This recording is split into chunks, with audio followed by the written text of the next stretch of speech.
Hello, Kevin Marciniak here with REMAX. Hope everybody's having a great day.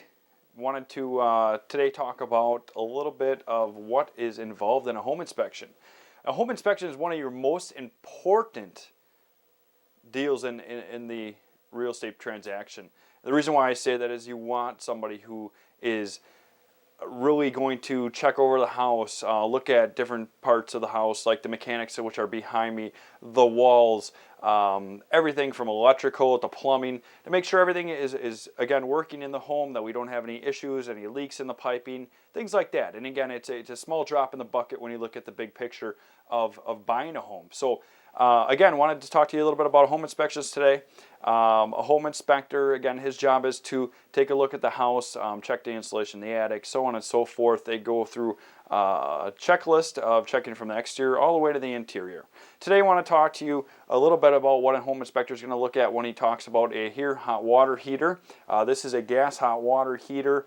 A couple different components of the hot water heater themselves. This is the pressure relief valve, and it's nice that you have a tube that goes all the way down to the floor. Again, if for whatever reason the hot water heater would have too much pressure, in other words, when the hot water heater works, there's water inside of here that boils. Obviously heat up the water, but if it overheats, the pressure relief valve right here will allow the excess pressure that's built up in the tank to release versus having the pressure tank blow up. So that's why it's there. Also, you see here is a gas line. This gas line goes all the way, connects to the unit down here. Most of the problems that you have with hot water heaters, at least the gas ones, due to the fact that we have different types of minerals in our water. The minerals like to sit at the bottom of the tank and by the plate, which actually is heated by flame. And a lot of times you'll see that stuff rust out, which will, again, when you have rusting going on, it will slowly start leaking and then finally give way and water will actually come out of the hot water unit, and that is time for replacement. Typical lifetime of a hot water heater is about 15 to 20 years, okay? Behind me here, we have a furnace. This is a high efficiency furnace. And one thing that the inspector is going to look at is to check the age. Again, 15 to 20 years also on a furnace. Now this is a forced air furnace. You also can see that there is tubing going in there to the A coil for air conditioning. So some things that you want to look at when the inspector is going to open up the furnace is, number one, they're going to make sure it's all clean inside. Number two, they're going to make sure there's no rust inside.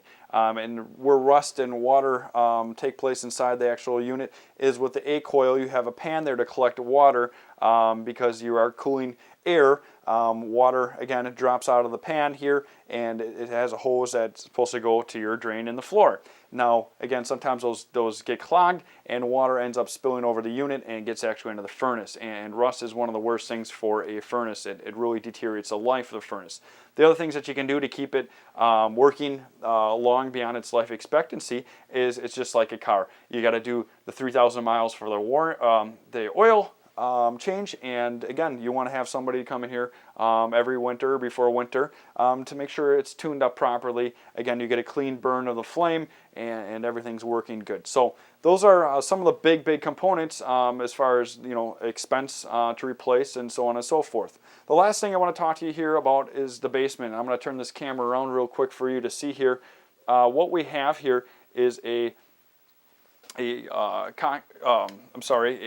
block wall here, and when the home inspector is going to be going through, they're going to be looking at a couple different things here. They're going to be looking for what they call is horizontal cracks. Horizontal cracks are the worst cracks that you can see in the basement. And why, you may ask, is because hydrostatic pressure will actually force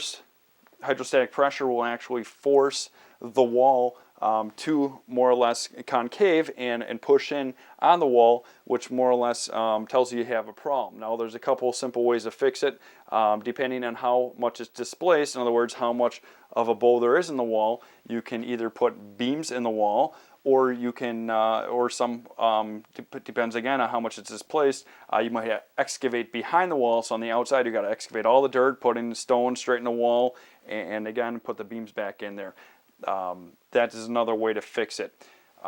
Right now, currently in the new construction, and we'll continue to follow that way, is doing the poured concrete. Much stronger, much more efficient way for our soil type in Wisconsin to, again, go ahead and do that instead of using the old block walls that we see. Most of your homes in Milwaukee are going to have the block walls, and a lot of them are good. Again, it's worrying about your drainage, gutters, downspouts, and the last thing is grading. Make sure the grading's far out, getting water away from your house. So those are some things that your inspector is going to look like. He's going to drop a plumb line, make sure it's straight, and if it's not, then again, you have a beam, a bow in the basement wall, and it's something that structurally you want to have taken care of.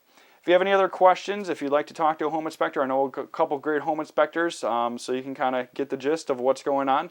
Again, Kevin Marciniak here, REMAX Realty 100, 414-604-1384. Hope you guys have a great day. Thanks for watching.